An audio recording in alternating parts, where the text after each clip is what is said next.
पिछले एपिसोड में हमने देखा था कि शेंगजियान जो था ना वो फॉरेस्ट ऑफ नो रिटर्न के अंदर आकर पहुंच चुका था। यहाँ पर आने के बाद उसको एक से बढ़कर एक खतरे नजर आते हैं जो उसकी जान लेने को तैयार थे, पर शेंगजियान अपनी पावर का यूज करते हुए अपने आप को बचाने की कोशिश में लगा हुआ था। तो यहीं पर आने के बाद उसको दुआनमू नाम की एक लड़की नजर आती है जिसके पीछे स्टार सीड नाम का एक बंदा पड़ा हुआ था। वो स्टार सीड जो था वो उन्हीं लोगों में होता है जो कि म्याओ म्याओ और यूयू जो है ना उसको मारने के लिए अपर रैम से आए हुए हैं। तो उसी स्टार सीड को जैसे ही दुआनमू नजर आती है उसको पता चलता है कि इसके पास आइस ऑफ फायर की एक हेवनली वेन्स है, अगर वो उसको हासिल कर ले तो उसका बहुत फायदा हो जाएगा। इस वजह से वो दुआनमू को मारने में लगा हुआ था, पर शेंगजियान को नहीं अच्छा लगता कि वो अपने सामने दुआनमू को मरते हुए नहीं देख सकता। तो वो सीधा स्टार सीड के सामने से ही दुआनमू को उठाकर वहां से भाग जाता है, जिससे स्टार सीड के गुस्से का ठिकाना नहीं रहता। जिसके बाद यहाँ से ये एपिसोड शुरू होता है। तो इस एपिसोड की शुरुआत में शेंगजियान जो था वो उस दुआनमू को लेकर उसी पहाड़ के अंदर आकर घुस गया था। यहाँ पर आने के बाद भी दुआनमू जो होती है ना वो अभी तक के होश में आई नहीं थी, वो अभी भी बेहोशी होती है। तो म्याओ जो थी वो यहाँ पर शेंगजियान से कहना चाहती कि शेंगजियान जरा देखो तो तुमने आखिरकार इस लड़की को बचा ही लिया, तुम नहीं देख पाए कि इसको कुछ हो जाए, तुम तो यार बहुत ही नर्म दिल के बंदे हो।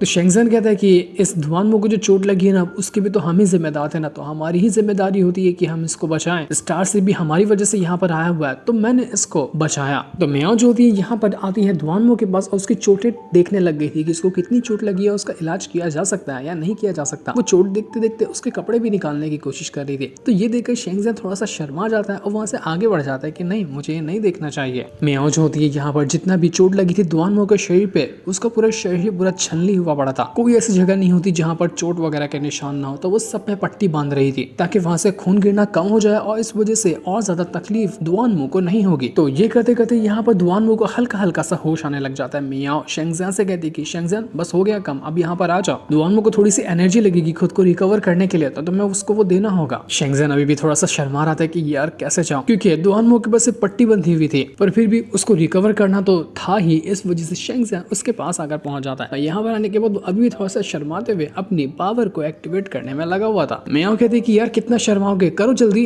एनर्जी दो इसको, जल्दी रिकवर हो जाएगी ये। तो शेंगजियान यहाँ पर अपनी एनर्जी को ट्रांसफर करना शुरू कर देता है उसी दुआनमू के अंदर, जिस वजह से दुआनमू की चोटें और ज्यादा ठीक होने लगती है और वो रिकवर होने लग गई थी। उसको हल्का हल्का होश आ रहा था। दूसरी तरफ शेंगजियान के फादर जब वहां पर छुपे हुए थे ना, तो उनके एक बूंद खून गिरने की वजह से उन लोगों को पता चल चुका था कि यहाँ पर शेंगजियान के फादर छुपे हुए। तो अब शेंगजियान के फादर को बीच में आना पड़ता है और यहाँ पर आने के बाद वो भले से इतने ज्यादा इंजर्ड थे फिर भी उनको फाइट करनी पड़ती है उन सभी बदमाशों के साथ। वो अपनी पावर का यूज करते हुए उन सभी बदमाशों को मार रहे होते हैं, लेकिन वो अकेले थे और उनके सामने बदमाश जो थे ना वो बहुत सारे थे। तो एक को वो रोकते तो पीछे से आकर दूसरा उनके ऊपर अटैक कर दिया करता है, जिस वजह से उनकी हालत जो बची कुछ ठीक थी अब वो भी खराब होने लग जाती है। वो कहते हैं कि शेंगजियान, मुझे शेंगजियान को ढूंढना होगा, न जाने वो कहाँ चला गया, क्या वो ठीक भी तो होगा, मुझे शेंगजियान के पास जाना है। तो वो उसको ढूंढते हुए इधर उधर भटकने लग गए थे। दूसरी तरफ शेंगजियान म्याओ से कहता है कि अब ये दुआनमू है ना वो कैसी है, क्या ये ठीक है, क्या ये रिकवर कर रही है। जिस पर म्याओ कहती है कि देखो ये रिकवर तो कर रही है, लेकिन इसके ऊपर वो जो स्टार से ने अटैक किया था ना वो बहुत ज्यादा ब्रूटल था। फॉर्मेशन का अटैक जैसे इसको लगा, इस दुआनमू की सारी कल्टीवेशन जो है ना वो सप्रेस हो गई, मतलब इसकी पूरी कल्टीवेशन दब चुकी है। ये अपनी पावर का उतना ढंग से अब जल्दी यूज ही नहीं कर पाएगी जब तक कि वो अपनी कल्टीवेशन को वापस से रिकवर ना करे। और अगर ऐसे में इसके ऊपर कोई अटैक करता है या इसको कोई खतरा होता है ना तो ये अपने आप को शायद ही बचा पाएगी, क्योंकि उस फॉर्मेशन के अटैक का असर बहुत लंबा चलता है। शेंगजियान यहाँ पर दुआनमू की चोटों को एकदम अच्छे से देखने की कोशिश कर रहा था कि कहाँ पर ज्यादा चोट लगी है, पर जैसे वो गलत जगह देख रहा होता है ना, म्याओ बीच में आकर कहती है कि अरे इतना घूर के देखने की जरूरत नहीं है, तुम आखिर क्या घूर के देख रहे हो, नजर उधर कर लो। तो शेंगजियान कहते हैं कि अरे मिस म्याओ आप तो गलत समझ रही, मेरा वैसा कोई इरादा नहीं था, मैं तो बस चोट देख रहा था कि कितनी चोट लगी होगी, मैं चोट भी नहीं देख सकता, क्या आप मुझ पर इतना शक करेंगे। वैसे डर तो मुझे ये लग रहा है कि जब वो उठेगी ना तो उसको क्या लगेगा, वो क्या सोचेगी कि किसने उसको इलाज किया, किसने उसके ऊपर पट्टियां बांधी हैं, क्योंकि उसके होश में आते साथ आप तो वैसे ही गायब हो जाने वाली है, फंसूंगा तो मैं बुरा वाला। तो म्याओ कहती कि अब इसमें मैं तो क्या ही कर सकती हूँ, वो मुझे नहीं देख सकती, तो फंसने तो तुम ही वाले हो ना। तो जैसे ही यहाँ पर शेंगजियान थोड़ा सोच ही रहा था कि तभी वो जो दुआनमू होती ना वो हल्का हल्का होश में आने लग गई थी। उसकी आंखें खुल रही होती है, वो सामने से देख पाती है शेंगजियान को। शेंगजियान उसे कहते कि देखो ज्यादा घबराने की जरूरत नहीं है, तुम अब रिकवर कर रही है तो तुम आराम करो, जल्दी से उठना नहीं वरना तुम्हारी चोटें और बढ़ जाएंगी। लेकिन दुआनमू जब देखती कि उसके पूरे कपड़े निकले हुए हैं, उसको पट्टी बंधी हुई है, उसकी ऐसी हालत है, तो वो कहती है शेंगजियान से कि तू है कौन और तेरी हिम्मत कैसे हुई जो तूने मेरे साथ ये काम किया। वो सीधा अपनी स्वॉर्ड उठाती है और शेंगजियान के गर्दन पे रख देती कि मैं तुझे छोड़ूंगी नहीं। तो शेंगजियान कहते कि देखो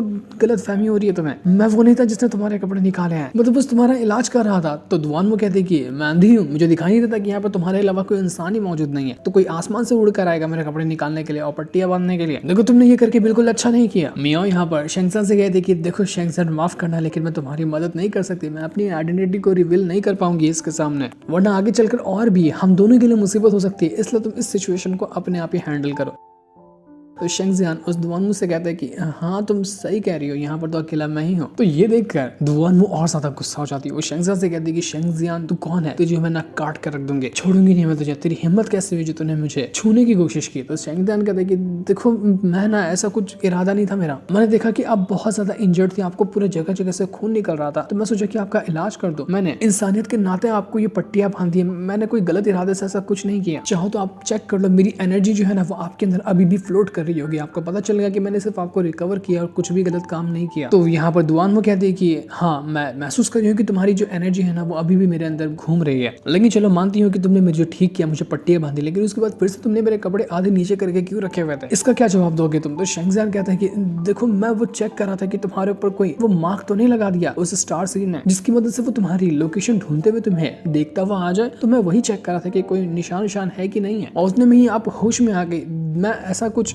ताका झांकी नहीं मार रहा था। तो ये सुनकर दुआनमू को बहुत ज्यादा गुस्सा आता है। वो उससे कहती है कि ठीक है, आइंदा कभी भी तुमने मुझ पर इस तरह की नजर डालने की कोशिश की तो मैं तुम्हें काट कर रख दूंगी, तुम्हारी बूटियां नहीं मिलेंगी, इसलिए जो हो गया उसको भुला दो, तुमने मुझे रिकवर करने में हेल्प किया है, बस तुम्हारा काम हो गया। शेंगजियान सुकून की सांस लेता है कि भाई साहब जान बची तो लाखों पाए, मुझे लगा कि आज ये मुझे मार ही डालेगी, लेकिन यार ये लड़की कितनी खड़ूस है, इतना मैंने उसको बचाया लेकिन एक छोटा सा थैंक यू तक नहीं बोला इसने, इतनी खड़ूस लड़की मैंने आज तक कभी नहीं देखा। तो दुआनमू जो थी वो यहाँ पर शेंगजियान से कहने लग जाती कि ये जगह है कौन सी, मुझे इसके बारे में बताओ, कहाँ पर लेके आया हो तुम मुझे। जिस पर शेंगजियान कहता है कि मैं खुद यहाँ पर पहली बार आया, ये कोई ड्रैगन केव है जहाँ पर दरवाजा खोल के मैं अंदर आया, अभी तक कि मैंने खुद इस जगह को नहीं एक्सप्लोर किया कि यहाँ पर है क्या चीज। शेंगजियान अभी भी पीछे मुड़कर ही उससे बात कर रहा था। तो यहाँ पर दुआनमू कहती कि हो गया अब आगे मुड़ सकते हो तुम, मैंने अपने कपड़े फिक्स कर लिए हैं। तो शेंगजियान कहते कि नहीं, मेरे अंदर अभी भी हिम्मत नहीं हो रही, कहीं आप मेरी आंखें ना नोच लें, मैंने गलती से भी आपको एक बार फिर से देखने की कोशिश की। तो दुआनमू कहती कि ठीक है फिर भाड़ में जाओ, पीछे घूमते घूमते ही आगे बढ़ो। तो शेंगजियान भी अब सीधा आता है और उसके पीछे पीछे चलने लग जाता है। दुआनमू से कहती है कि तुमने उस बंदे को देखा जिससे मैं फाइट कर रही थी, आखिर वो गया कहाँ पर है। तो शेंगजियान कहता है कि वो तो मुझे भी नहीं पता, बस मैंने आपको उसके चुंगल से बचाया और डायरेक्ट यहाँ पर लेकर आ गया, हो सकता है कि वो बाहर इस गुफा के अभी भी घूम रहा होगा, लेकिन मेरे ख्याल में आप यहाँ पर बिल्कुल सेफ हैं, आपको यहाँ पर कुछ नहीं होगा। तो ये देखकर दुआनमू जो होती है वो भी कहती है कि ठीक है फिर चलो इस जगह को एक्सप्लोर करते हैं। इसके बाद ये दोनों इसी जो गुफा थी ना ड्रैगन वाली, उसको एक्सप्लोर करना शुरू कर देते हैं। यहाँ पर उनको क्या क्या कमाल की चीज मिल सकती है, कोई ट्रेजर कोई वेपन मिल जाए तो उनका आगे का सफर और आसान हो जाएगा। तो थोड़ी दूर आने के बाद उनको वहाँ पर एक तालाब नजर आता है। शेंगजियान कहता है कि इस गुफा के अंदर तालाब कैसे आया, अंदर हो क्या सकता है। तो दुआनमू कहते हैं कि ऐसे थोड़ी पता चलेगा, जाओ कूदो अंदर और देखो अंदर क्या है। तो शेंगजियान को यहाँ पर थोड़ा सा डर लग रहा था कि यार क्या होगा अंदर, मुझे तो कुछ समझ ही नहीं आ रहा। तो उसके कुछ सोचने से पहले ही सीधा का सीधा दुआनमू पहले ही जाकर कूद जाती है कि भाड़ में जाओ फट्टू इंसान, मैं तो अंदर आ गई। शेंगजियान सोच रहा था कि मुझे यहाँ पर रुकना चाहिए, कि मुझे जाना चाहिए अपने फादर को बचाने के लिए, क्योंकि मैं नहीं जानता कि फादर की कंडीशन अभी क्या हो, वो कहाँ पर होंगे, और मैं यहाँ पर इस ड्रैगन केव के अंदर फंसा हुआ हूँ, क्योंकि अब यहाँ से बाहर जाने का रास्ता भी बंद हो चुका है, वो भी तालाब के अंदर आ चुका था। अब वो दोनों वहीं से आगे बढ़ने लग गए थे ताकि शेंगजियान यहीं से बाहर जाने का रास्ता ढूंढ सके, क्योंकि उसको अपने फादर के पास भी जाना था। तो जैसे वो आगे बढ़ा होता ना, उसको लग रहा था कि वो हो सकता है कि इस गुफा के बाहर निकल कर आ जाए, लेकिन वो गुफा के बाहर तो नहीं निकल कर आता, बल्कि वो किसी और जगह आकर सीधे नीचे गिरने लग जाता है। मतलब कि तालाब की सिर्फ एक छोटी सी लेयर लगी थी, तो तालाब के थोड़ा सा नीचे जाएंगे ना तो नीचे बहुत लंबी खाई है जिसके नीचे गिरते ही जाएंगे तो शेंगजियान सीधा नीचे गिरने वाला होता है। तो दुआनमू उसको पकड़कर साइड में लेकर आती है। यहाँ पर पानी नहीं था, पानी से ऊपर उनके होता है। और यहाँ पर आने के बाद वो लोग एकदम हैरान रह चुके थे, क्योंकि ऐसा लग रहा था कि यहाँ पर कोई अंडरग्राउंड सिटी है जो बहुत ज्यादा डेंजरस लग रही थी और बहुत ही खतरनाक होती है। यहाँ पर बड़े बड़े घर होते हैं और सब कुछ यहाँ पर था, मानो कि यहाँ पर कुछ टाइम पहले इंसान भी रहा करते हो, लेकिन अब सब कुछ यहाँ का खत्म हो गया। तो ये देखकर शेंगजियान और दुआनमू दोनों हैरान रह जाते हैं कि तो पूरी अंडरग्राउंड की एक दुनिया है, आखिर यहाँ पर कौन लोग रहा करते होंगे जिनके साथ इतना बुरा हो गया कि पूरी की पूरी जगह ही तालाब के अंदर आकर गिर गई। तब ये लोग इसी अंडरग्राउंड जो सिटी होती है ना उसको एक्सप्लोर करने लग जाते हैं ताकि यहाँ से कुछ जानकारी वगैरह इकट्ठा कर सके। ये दोनों थोड़ा कम संभल कर कदम रख रहे थे ताकि कोई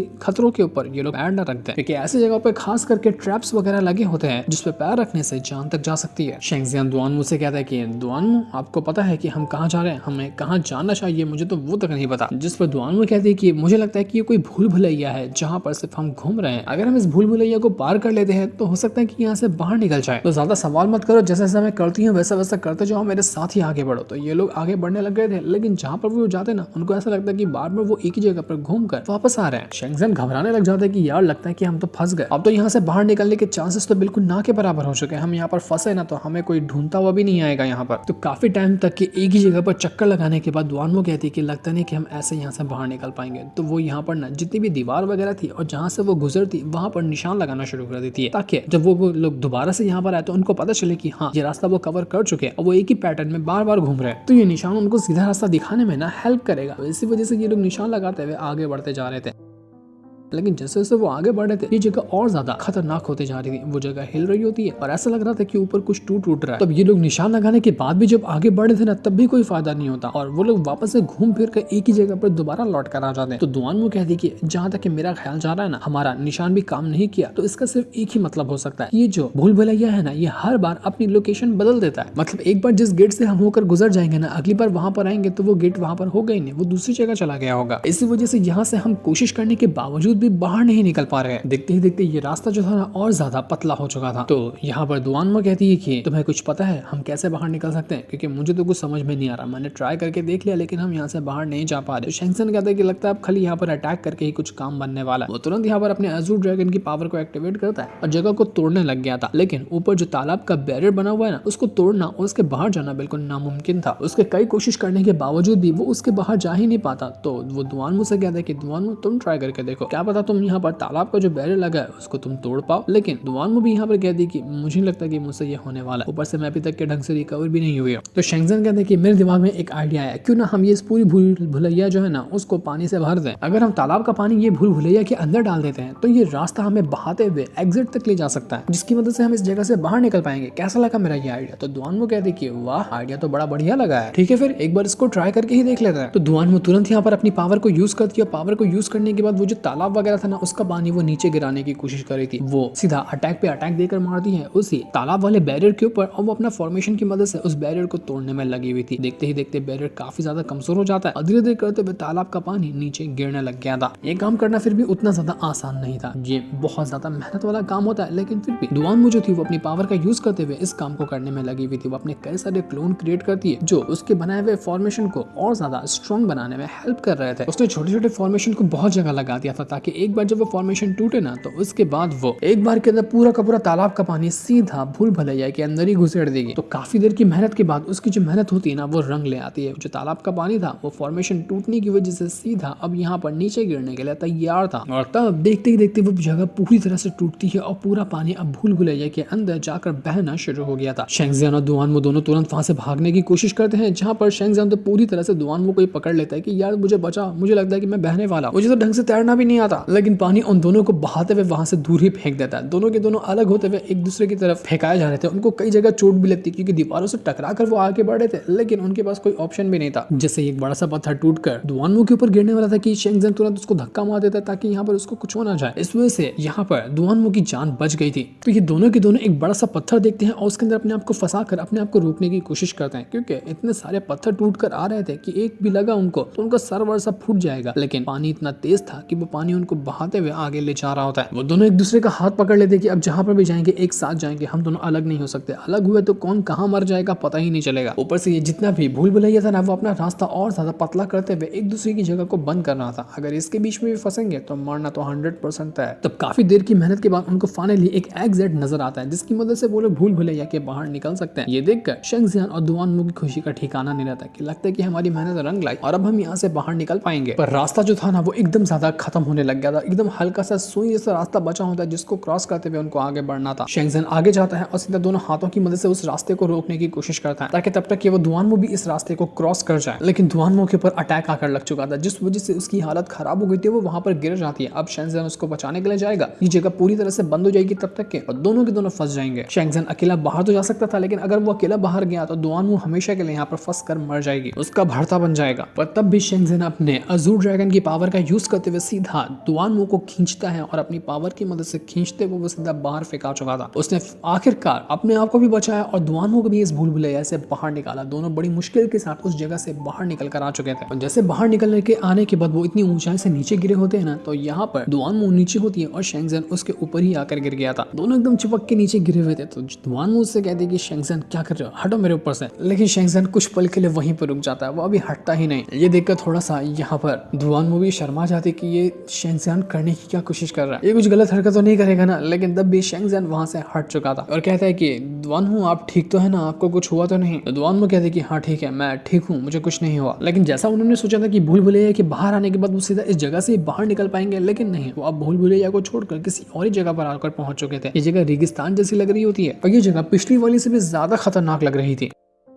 शेंगजन कहता है कि हमें यहाँ से बाहर निकलने का रास्ता ढूंढना होगा। लेकिन जैसे वो लोग आगे बढ़े थे ना, उनको सामने कुछ अजीब सी चीज नजर आती है जो कि एक हेवनली 9 पेटल ग्रीन लोटस था, जो कि बहुत ज्यादा स्ट्रॉन्ग होता है और कल्टीवेशन के लिए बहुत ज्यादा फायदेमंद होता है। इतने सालों से कोई यहाँ पर नहीं आया था ना, तो यहाँ पर वो बिल्कुल एकदम खिल चुका था। दुआनमू शेंगजन से कहने लग जाती कि मुझे लगता है ना कि ये जो जिस ड्रैगन मास्टर की गुफा थी ना, उसके इनहेरिटेंस के करीब हम लोग पहुंच चुके हैं। यहीं आसपास में उसका इनहेरिटेंस होना चाहिए और उसके जितने भी ट्रेजर वगैरह होंगे ना, वो भी आसपास होने चाहिए। उन्हीं में से ये जो लोटस है ना, वो भी होगा। शेंगजन जो था वो यहाँ पर दुआनमू से कहता है कि मिस दुआनमू जरा देखिए तो आपकी जो पीछे चोट लगी थी ना, उसमें से वापस से खून निकलने लग गया, मतलब कि वहाँ की पट्टियां ढीली हो गई है। आप कहो तो मैं एक बार फिर से पट्टी लगा देता। लेकिन दुआनमू कहती है कि नहीं ठीक है, कुछ करने की जरूरत नहीं है, मैं इसको हैंडल कर लूंगी। अभी हमें यहाँ से बाहर निकलने का रास्ता और जो ड्रैगन मास्टर जो यहाँ पर रहता था ना, उसके इनहेरिटेंस को ढूंढना चाहिए। अब इतनी मेहनत से यहाँ पर आए हैं तो खाली हाथ तो नहीं जाने वाले हैं। लेकिन ये करने से पहले वो जो दुआनमू थी खुद यहाँ पर अपने कपड़े बाहर निकालती है और जो उसको चोट लगी थी, जहाँ से खून दोबारा गिरने लग गया था, उस पर खुद से ही पट्टी बांधने की कोशिश कर रही थी, वरना वहां पर इन्फेक्शन भी हो सकता है। शेंगजन दूर जाकर खड़ा हो जाता है और वो वहां पर जितना कोशिश हो सके उतनी कर रहा था ताकि वो दुआनमू को ना देखे, क्योंकि उसने वापस से अपनी पूरी पट्टी और पूरे कपड़े निकाल लिए थे दवा लगाने के लिए। पर वो जितना भी कोशिश करती ना, जहां पर उसकी चोट लगी हुई थी वहां तक उसकी दवा पहुंच ही नहीं रही थी, उसका हाथ वहां तक पहुंच ही ना रहा होता है। तो कोई दूसरा ऑप्शन ना होने की वजह से वो यहाँ पर शेंगजन से कहती कि शेंगजन क्या मेरी पीठ पे दवा लगा दोगे जहाँ से खून निकल रहा है। जानती हूँ कि मुझे ये नहीं करना चाहिए, लेकिन मेरे को इसके अलावा कुछ दूसरा ऑप्शन लग ही नहीं रहा। तो ठीक है, अपनी नजरें इधर उधर मत करना, सिर्फ मेरी पीठ पे दवा लगाना। तो शेंगजन कहता है कि कर तो दूंगा, लेकिन आप मुझे मारेंगी तो नहीं ना, बस मारना मत, मैं दवा लगा देता हूँ आपको। तो वो धीरे धीरे करते हुए यहाँ पर दवा लगाने की कोशिश कर रहा था। जैसे वो दवा लगा रहा होता है, उस दुआनमू को काफी ज्यादा तकलीफ हो रही थी। शेंगजन उससे कहता है कि मैं ना आपका नाम नहीं जानता, क्या आप मुझे अपना नाम बताएंगे। तो दुआनमू कहती कि मेरा नाम दुआनमू युन है। तुम दुआनमू भी कह सकते हो या फिर मुयुन भी कह सकते हो, दोनों चलेगा। शेंगजन जितना ज्यादा दवा लगा रहा था उतना ही ज्यादा वहां पर दुआनमू को तकलीफ हो रही थी। तो उसकी तकलीफ देखकर शेंगजन कहता है कि क्या मैं गलत दवा लगा रहा हूँ, क्या मैं थोड़ा सा ज्यादा ताकत से आपके चोट पे दवा लगा दिया क्या, जिससे आपको तकलीफ हो रही है। अगर आपको कुछ भी ऐसा लग रहा है तो आप बता सकती हैं। तो दुआनमू कहती है कि नहीं नहीं, ऐसी कोई बात नहीं है, तुम दवा लगाओ और इधर उधर की बातों पे ध्यान मत दो, थोड़ी सी तकलीफ होगी, मैं उसको झेलने के लिए तैयार हूँ। तो शेंगजन एक बार फिर से टच करते हुए जहाँ जहाँ चोट लगी थी उसके ऊपर दवा लगा रहा था, लेकिन एक चोट थोड़ा सा आगे की साइड में होती है। तो जैसे वो वहां पर दवा लगाने वाला था, वो कहता है कि नहीं मैं यहाँ दवा नहीं लगाऊंगा, यहाँ तक आपका हाथ चला जाएगा तो यहाँ पर आप खुद से लगा लो। अपना शेंगजन थोड़ा सा लगता है कि शरीफ बन गया। शेंगजन के पास कुछ पुराने कपड़े पड़े हुए थे, तो यहाँ पर वो दुआनमू को लेते हुए कहते हैं कि देखो ये थोड़े पुराने कपड़े हैं, इमरजेंसी के टाइम पे मैंने इनको रखा था कि कभी किसके लिए जरूरत पड़ जाए तो ये आप ले सकती हैं, क्योंकि आपके कपड़े वैसे भी पूरी तरह से फटे हुए हैं, तो दवा लगाने के बाद ना आप इसको पहन लेना। तो ये देखकर दुआनमू उसका शुक्रिया कर दी कि तुम्हारा बहुत बहुत शुक्रिया, माफ करना कि मैंने इससे पहले तुम्हें गलत समझा था। तो अब तो यहाँ पर दुआनमू जो होती है वो शेंगजन का दिया हुआ कपड़ा पहनने लग जाती है और शेंगजन अपनी नजरें घुमाकर वहीं पर खड़ा हुआ था ताकि वो कुछ भी नजारा ना देख ले। शेंगजन के पास कपड़ा तो बड़ा कमाल का था, जिसको पहनकर दुआनमू और ज्यादा अच्छी लगने लग गई थी। अब ये शेंगजन लड़कियों के कपड़े लेकर क्यों घूमता है वो तो वही जाने। दुआनमू शेंगजन से कहती कि ठीक है मैंने कपड़े पहन लिए, तुम अपनी नजरें इधर कर सकते हो। तो उसको इस नए कपड़े में देखकर तो शेंगजन काफी ज्यादा खुश हो जाता है कि वाह कितना जच रहा है ये कपड़ा तुम्हारे पर, ऐसा लग रहा है कि तुम्हारे लिए ही सिला गया। वो तो बस उसको यहाँ पर देखता ही रह जाता है। दुआनमू भी यहाँ पर इस कपड़े को लेकर काफी ज्यादा खुश थी क्योंकि वो उसके ऊपर बिल्कुल सूट कर रहा था। तो अब यहाँ पर बाकी का काम होने के बाद ये लोग वापस से जो इनहेरिटेंस वगैरह है ना उसको ढूंढने में निकल जाते हैं ताकि वो लोटस भी हासिल कर सके, आगे का जो इनहेरिटेंस होगा उसको भी हासिल कर सके। और उसके बाद ये लोग यहाँ से निकलेंगे, लेकिन उनको ये नहीं पता था कि यहीं पे पास में ना एक छोटा सा तालाब है, उसके अंदर एक बहुत ही बड़ा ड्रैगन जैसा कोई क्रिएचर जो है ना वो छुप कर बैठा हुआ है और वो इन्हीं का इंतजार कर रहा है, क्योंकि जो भी यहाँ पर आता है ना ये ड्रैगन उनको खा जाता है। तो शेंगजन और दुआनमू दोनों उसी लोटस की तरफ बढ़ने लग जाते हैं ताकि उसको हासिल कर सके, लेकिन वो लोग लोटस तक पहुंचे भी नहीं थे